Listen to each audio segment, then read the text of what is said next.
Hello everyone, welcome back to our channel couple stories. আজকে নিয়ে চলে এসেছি আবার একটা নতুন ব্লগ।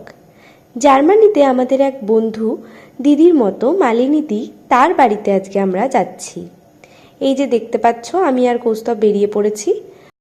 আজকে ওদের বাড়ি যাওয়ার উদ্দেশ্য হলো পাটিসাপটা খাওয়া।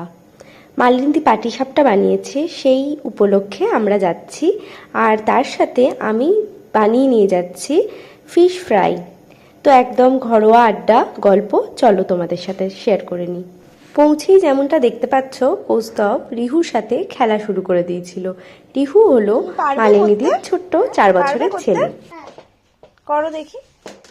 আর এই হলো মালিনীদির হাতে বানানো ভীষণ টেস্টি পাটিসাপটা আর আমার বানানো ফিশ ফ্রাই।